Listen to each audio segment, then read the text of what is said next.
Akkam jirtu ijoollee? Nagaa keessanii torban keessan akkam ture? Torban gaarii haala gaariidhaan gara mana barnootaa keessanitti deddeebi'aa barnoota keessan hordofaa turtanidha miti? Baay'ee gaariidha. Ijoollee kun qophiisin waa'ee dachee Oromiyaa fi qabeenyaa hawwatoo dachee Oromiyaa fi keessa jiranii ittiin barattanidha. Qophii Oromiyaa qophiisin baay'ee jaallattanidhas.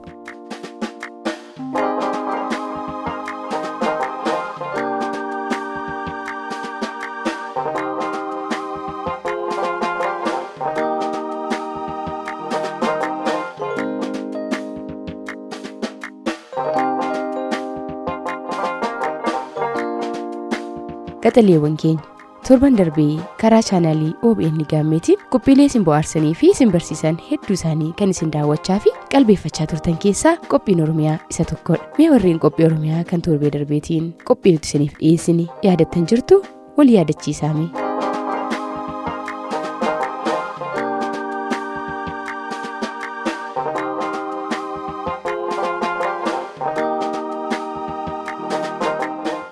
Tole qaxaleewwan keenya hedduun keessan qophii Oromiyaa kan torbee darbeetiin magaalaa miidhagduu fi hawwattuu godina Baalee Bahaatti argamtu tokko nu daawwachiistanii jecha akka turtan abdii qabna. Maarree sirriitti deebistaniittu ni yaadattus jechuudha. Torban darbee qophii Oromiyaa keenyaatiin seenaa fi haala hundeeffamaa akkasumas hawwattummaa magaalaa godina Baalee Bahaatti argamtu seenaa magaalaa Gindiir isiniif qoonnee turre. Ijoollee magaalaan Gindiir magaalaa godina Baalee Bahaa ta'uu ishee maqaa Gindiir jedhus kan argatte dubartii naannoo kana durirraa jiraachaa turte kan maqaan ishee Gindiiroo jedhamturraa magaalaa Gindiiriif maqaan Gindiir jedhu akka moggaafame magaalaan Gindiir magaalaa bara 1878 akka lakkoofsa Itoophiyaatti magaalaa taatee hundeeffamte ta'uu ishee magaalaan Gindiir magaalaa miidhagduu fi hawwattuu godina Baalee Bahaa ta'uu ishee qophii Oromiyaa keenya kan torbee darbee nuti isiniif qoonneerraa akka hubattan abdii qabna. Ijoollee qophii Oromiyaa keenya har'aatiinoo maal nuuf qabattanii dhuftanii yookaan qabeenya kamiin wal nu barsiisuu fi jecha akka jirtan abdii qabna. Qophii Oromiyaa keenyaa har'aan ammoo yaadaan garaa godina Harargee Bahaatti isin imalchiisuudhaan qabeenya turizimii Oromiyaan qabdu kan lakkaawwamee hin dhumne hedduu kan ta'ee fi kan ajab nama jechiisu tokkoon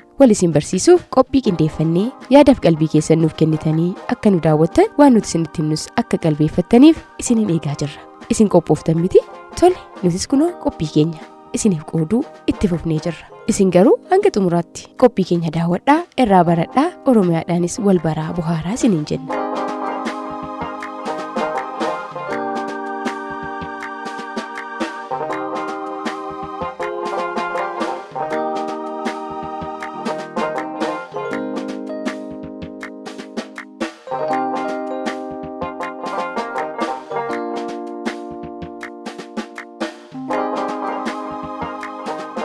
Ijoollee Oromiyaan qabeenyawwan hedduu qabdi. Garuu isaan keessaa Oromiyaan qabdu keessaa dachee Oromiyaa irraa fardii namatti madaqee beelada marartuu fi uummata Oromoo biratti ammoo jaallatamu bira darbee fardeen dachee Oromiyaa irra jiran keessaa kan ala galus jira yoo jedhamtan waan raajii miti isin kan beektan fardi namatti madaqee beeladoota manaa wajjin yeroo jiraatu kan isin quba qabdan. Fardii namarraa adda ba'ee gaaratti yookaan bosonatti galee jiraatus ni jira. Kun ammoo Oromiyaan garraamii harmee akka fedhii abbaatti kan nama dandeessuu fi nama baattuu ta'uu isheef ragaa guddaadha. Eeyyeen fardi mallattoo gootummaa beelada namatti madaqee loon wajjin jiraatu akkasumas ammoo kan uummanni Oromoo durirraa kaasee farda sooree leenjisee ittiin diina lolee biyya ofii tikfatu yookaan kabachiifachaa ture kan ittiin aadaa fi afaan isaa lafasaas kabachiifachaa ture ammas yoo isa barbaachise itti fayyadamee jiruuf jireenya isaa gaggeeffatu mallattoo gootummaa uummata Oromooti. Kana malees uummanni Oromoo farda akka beeladaatti qofa osoo hin taane akka ilmoo isaatti ilaala. Kana qofaa miti. Fardaan gootummaanis ittiin agarsiifama. Oromoon kana bira darbee maqaa farda isaatiinis yeroo itti waamamu jira. Fakkeenyaaf Abbaa Daamaa, Abbaa Bulloo, Abbaa Booraa, Abbaa Shaanqoo fi kanneen kana fakkaatan jedhamee ittiin waamama. Ijoollee fardi yoo akka tasaa ajjiifame namaan jechuu gooti. Gumaan akka namaatti ni ba'aaf. Kan ammoo sirna gadaatu dirqisiisa. Kanumaafuu fardi qabeenya qofa osoo hin taane akka ilmootti yookaan akka dhaloofiitti ilaalaa jechuudha Oromoon. Kun ammoo kabajanni qaburraa ka'eeti. Ijoollee fardeen kunuunsa kanaa fi namatti maxxananii yookaan madaqanii jiraachuu bira darbanii namarraa adda bahanii gaara Qunnuudhoo jedhamu kan bosonaa fi lafa ol ka'aa qabu irratti jiraachaa jiran ammoo godina Harargee Bahaa aanaa Gursumitti kan argaman ammoo Oromiyaan qabeenya hedduu qabaachuu bira dabartee waan hundaafuu akka fedhii abbaatti mijattuu fi kan kunuunsitee nama jiraachistu yookaan qabeenya irra jiranis jiraachistu ta'uu isheef ragaa guddaadha.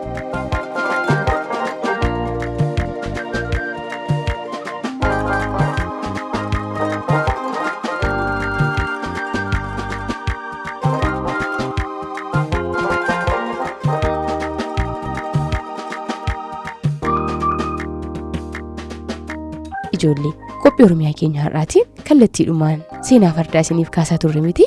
amma immoo fardeen daggalaa gaara qundhuudhoo kan godina Harargee Bahaa aanaa Gursum gaara qundhuudhoo gubbaatti argaman isiniif qoonnaati. ammallee naamusaan nu caqasaa. hayya ijoollee isin egaa qophii kana yeroo daawwattan fardeen daggalatti yookaan gaara akkasumas bosonatti galan maalirraa ka'aniiti?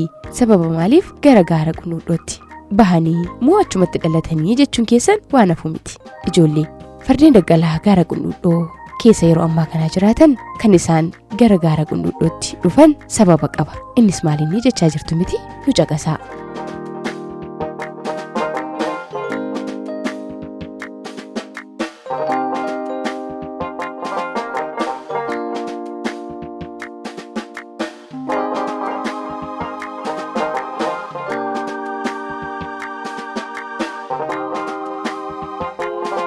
fardeen daggalaa gaara qundhuudhoo gubbaa jiraatan bara durii akkuma fardeen warra kaanii namatti madaqanii jiraachaa kan turan yoo ta'u naannoo bara 1876 akka lakkoofsa Itoophiyaa irraa eegaluun seenaa lolaa Oromoota afran qalloo fi waraanaa warra Masrii kan Raawuf Paashaa jidduutti yeroo lolli gaggeeffamaa turetti uummanni Oromoo diina isatti dhufee kamuu hidhatee farda isaa sooree ofirraa deebisaa biyya isaa kabachiisaa waan tureef fardeen daggalaa gaara qundhuudhoo irra jiraatanis sababuma kanaan wayita lolaa sana uummanni Oromoo kan itti fayyadamaa turantu gara gaara qundhuudhoo kan godina Harargee Bahaa aanaa Gursumitti argamutti imalanii achitti hafuudhaan namarraa fagaatanii gaara kanarra jiraachaa gaaruma kanarrattis wal horanii baay'atanii asitti hafanii hanga ammaatti isaanumatu jira kan jedhu ragaa tokkodha. ragaan kun garuu qorannoodhaan hin mirkanoofne. afaaniin garuu manguddoota argaa dhageettii fi namoota naannawaa kana jiraatan yookaan namoonni naannawaa godina Harargee Bahaa aanaa Gursum jiraatan ragaa kana ni himu. kana malees fardeen biroon naannawaa gaara qundhuudhoo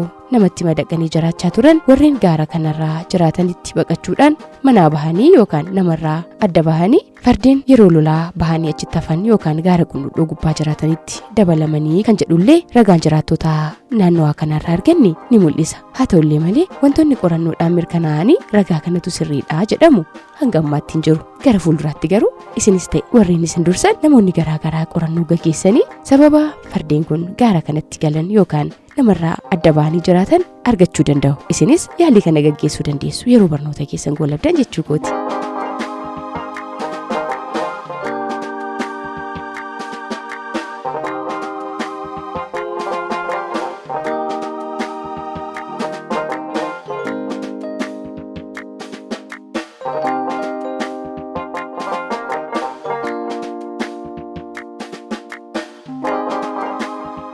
ijoollee osoo dubbannu namoonni hedduun fardeen daggalaa gaara qundhuudhoo yeroo jedhan ni dhageenya. isinis dhageessanii beektu miti?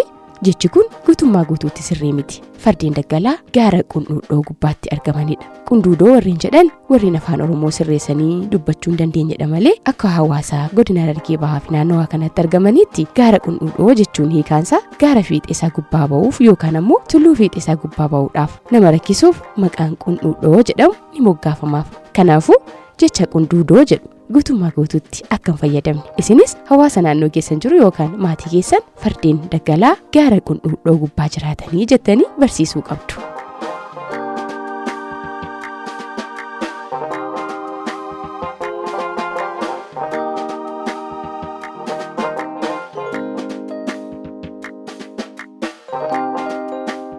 hayya qaxaleewwan keenya fardeen godina Harargee Bahaa aanaa Gursum gaara qundhuudhoo gubbaa jiraatan kunneen akkuma fardeen namatti madaqanii qe'ee isaanii jiraatanitti bifaan adii, diimaa, magaalaa fi bifa biroollee kan qaban yoo ta'an amalli isaanii garuu miidhaawwadha. yoo namni isaanitti adeeme kan nama dheessanii fi namatti madaqanii yookaan namaa walii galanii jiraachuu caala namarraa dheessuu filatu. walii isaanii qofa waliin walitti dhiyaatanii jiraatu. tarii bineensota bosonaa wajjiniinis hariiroo waan qaban fakkaatu. sababni isaa gaaraan gana dheeratu kan bosona qaburra jiraachaa miidhaan isaanirraan gahu waan ta'eef egaa fardeen kun namoota yookaan ammoo gara manaatti madaqanii yookaan nama wajjin jiraachuu caalaa bineensota bosonaa fi walii isaaniitti madaqanii jiraatu. yoo namni isaan waamuu fi isaanitti deemullee ilaalanii akka baqatan kunoo isiniyyuu ragaa ba'uu dandeessu.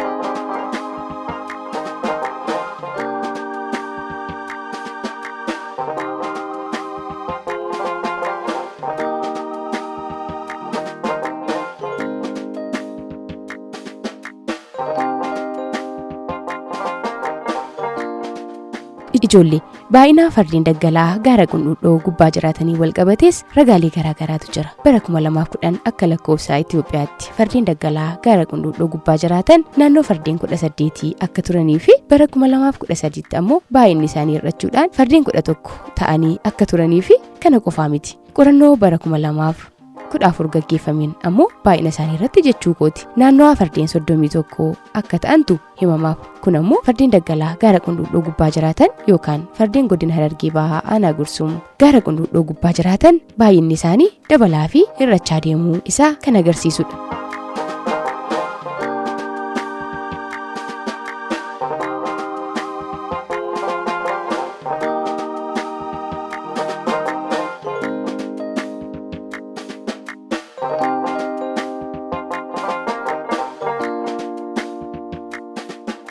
Egaan ijoollee dachee Oromiyaa irra uumama dinqisiisoo hedduu biqiloota, bineensota, laggeen, gaarreen, sulullan hedduu dabalatee beelladoonni illee akka filannoo isaaniitti kan jiraatan hedduun akka jiran kun ragaa nuuf ba'a. Maarree Oromiyaan qabeenya hundumaa kan qabdu hunda haammattu hundaaf taatu ta'uu ishee fardeen namatti madaqanii jiraachuu qofa osoo hin taane gaararra yookaan bosonatti galanillee Oromiyaa keessa akka jiran qophii keenya Oromiyaa irraa akka hubattan abdii qabna. Maarree qabeenya kunuunsuu, jaallachuu akkasumas ammoo akka isaan hin miidhamne taasisuun gahee hunda keenyaati jecha qophii Oromiyaa keenyaan waa'ee fardeen daggalaa kan godina Harargee Bahaa Aanaa Gursum gaara qundhuudhoo gubbaa jiraatanii waa hedduu akka barattan daawwattanis akka gammaddan abdiin keenya guutuudha. Qophii Oromiyaa keenyaarraa kanumaan goolabna. Ani Munaa Naggasaati. Torban qophii Oromiyaatiin qabeenya miidhagaaf hawwataa kan biraa qindeeffannee deebina. Torban nagaaf jaalalaa kan jabaattanii barnoota keessan ittiin hordoftan isiniif haa ta'u. Torban nagaa nagaatti.